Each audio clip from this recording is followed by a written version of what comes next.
Hi guys, जय हिंद। आखिरकार करीब 11 हफ्ते चली लड़ाई और दोनों ही साइड से करीब 4,500 से भी ज़्यादा रॉकेट दागने के बाद इसराइल और हमास के बीच सीज फायर हो गया है। अब ये कब तक बरकरार रहेगा ये तो आने वाला वक्त ही बताएगा। लेकिन फिलहाल जो सबसे बड़ा सवाल हमारे सामने है वो ये कि इस सब में जीत किसकी हुई और किसको मिली है हार। तो चलिए आज की वीडियो में हम इसी को समझने की कोशिश करेंगे। और जैसा कि थंबनेल में आपने देख ही लिया होगा, हमारा पर्सपेक्टिव बोले तो नज़रिया कुछ अलग होगा। ज़्यादा घुमा फिराने की जगह सीधी सिंपल भाषा में बात करेंगे और इसमें इसराइल और हमास के अलावा और भी दूसरे प्लेयर को शामिल करने की कोशिश करेंगे। तो चलिए शुरू करते हैं। देखो, किसी भी लड़ाई में हार जीत तय करने के लिए सबसे पहले हमें ये देखना ज़रूरी है कि कन्फ्लिक्ट में शामिल पार्टी किस ऑब्जेक्टिव से लड़ाई में कूदती है। तो सबसे पहले बात करते हैं इसराइल की। और जब इसराइल की बात हो तो उसकी इंटरनल पॉलिटिक्स को कैसे मिस किया जा सकता है। यहाँ पर एक बात जो सबसे गौर करने वाली है कि Israeli prime minister Benjamin Netanyahu और उनकी वाइफ पर 3 सीरियस करप्शन केसेस चल रहे हैं और इनसे बचने का एक ही रास्ता है, सत्ता में बने रहना। अब अगर इसराइल की पॉलिटी को देखें तो पिछले 2 सालों में 4 बार चुनाव तो ऑलरेडी हो चुके हैं और चारों ही बार हमारे नेतन्याहू या कोई भी दूसरी पार्टी बहुमत हासिल करने में नाकाम रही। और अगर आखिरी चुनाव की बात करें जो कि हाल ही में मार्च 2021 में हुआ था, तो इसमें भी नेतन्याहू अपना बहुमत साबित करने में नाकाम रहे और जिसके बाद opposition right wing nationalist party ने इसराइल की एकमात्र अरब पार्टी, संयोग से जिसका नाम राम है, कि एक गठबंधन की खबरें आ रही थी, जिसके बाद नेतन्याहू के सत्ता का रास्ता और भी मुश्किल नजर आने लगा।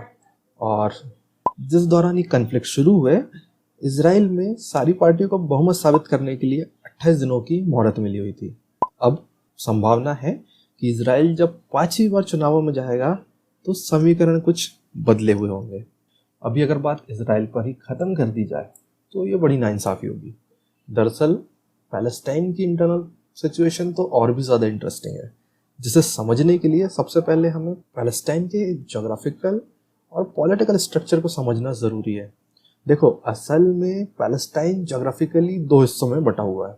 एक तो है इसराइल के पूर्व में जॉर्डन से लगा हुआ वेस्ट बैंक और दूसरा है इसराइल के पश्चिम में भूमध्य सागर से लगी हुई गाजा पट्टी। वैसे तो ये सालों से एक यूनिट की तरह ही ऑपरेट करते आए हैं, लेकिन साल 2007 में यहाँ की जो मुख्य पार्टी थी उसमें फूट पैदा हुई, जिसके बाद ये आपस में ही लड़ पड़े, खूब मारकाट हुई, जिसके बाद ये पॉलिटिकल पार्टी 2 धड़ों में बढ़ गई। वेस्ट बैंक में है अल फतह, जिसके लीडर है महमूद अब्बास, और गजा पट्टी में है हमास, जिसके लीडर है इस्माइल हनिया। अब देखो, बात तो सभी करते आम पैलेस्टाइनियन के हकों की, लेकिन ये आयरनी ही है कि 2007 से पैलेस्टाइन में किसी तरह के चुनाव हुए ही नहीं। यहाँ के लीडर लगातार चुनावों को टालते हुए आ रहे थे और 14 सालों बाद जब फाइनली चुनाव डिक्लेयर किए गए तो अब ये संयोग ही है कि इसी दौरान ये कन्फ्लिक्ट शुरू हो गया। और अगर पॉलिटिक्स को देखें तो वेस्ट बैंक में महमूद अब्बास को हम सॉफ्ट ग्रुप के तौर पे देख सकते हैं, जबकि गजा पट्टी में काबिज हमास एक हार्डलाइनर ग्रुप है। और महमूद अब्बास को वेस्ट बैंक में डर है सत्ता हाथ से फिसलने का। वहीं जब जब ऐसे कन्फ्लिक्ट्स होते हैं, लोगों की मौत होती है और सुर्खियां पूरी दुनिया में बनती है, हमास कहीं ना कहीं ग्राउंड पे मजबूत होता है। और उम्मीद है कि इस कन्फ्लिक्ट के बाद भी हमास मैदान पर अपनी पकड़ पहले से भी ज़्यादा मजबूत करेगा। हमास के अलावा भी इसराइल का एक एटर्नल दुश्मन है और वो है ईरान। और अगर आपको याद हो तो अभी ज़्यादा वक्त गुजरा नहीं है जब हमने ये खबर सुनी थी कि किस तरह इसराइल ने साइबर हमले के जरिए ईरान के परमाणु ठिकानों को तबाह किया था, जिसके नतीजे में जहां एक तरफ इंटरनेशनली और अमेरिका के साथ नेगोशिएशन में ईरान की पोजीशन कमज़ोर हो गई, वहीं दूसरी तरफ न्यूक्लियर डेवलपमेंट में ईरान कई साल पीछे चला गया, जिसके बाद इसराइल पर ईरान की जवाबी कार्यवाही तो होना तय था, लेकिन वक्त क्या होगा और तरीका क्या, ये किसी को नहीं पता। ऐसे में जब इसराइल और पैलेस्टाइन के बीच कन्फ्लिक्ट वापस से ताज़ा सा हुआ, ईरान ये मौका अपने हाथ से जाने देता, ये मुमकिन नज़र नहीं आ रहा। और अब आखिर में आता है हमारा इंडो पैसिफिक फैक्टर। जी हाँ, थोड़ा अगर गौर से देखें तो आज के वक्त में दुनिया के चाहे किसी भी कोने में कोई कन्फ्लिक्ट हो, उसके तार डायरेक्टली या फिर इनडायरेक्टली इंडो पैसिफिक से तो जुड़ ही जाते हैं। दरअसल अगर पिछले कुछ वक्त में उठाए अमेरिका के कदमों को हम देखें तो अमेरिका अपने सारे एक्टिव कन्फ्लिक्ट्स को न्यूट्रलाइज करके अपना सारा फोकस इंडो पैसिफिक की तरफ शिफ्ट करता नजर आता है। फिर बात चाहे अफगानिस्तान से अमेरिकी फौजों को निकालने की हो या फिर अब्राहम अकॉर्ड के जरिए अरब इजराइल के रिश्तों को बहाल करने की, ऐसे में अमेरिका को डिफरेंट फ्रंट पर फंसाए रखने में किन ताकतों को सबसे ज़्यादा फायदा होगा, मुझे लगता है ये आपको बताने की ज़रूरत नहीं है। खैर, जिस सवाल से हमने वीडियो शुरू किया था वो तो अब भी जैसा का वैसा ही बना हुआ है कि भैया आखिर इस सब में जीता कौन।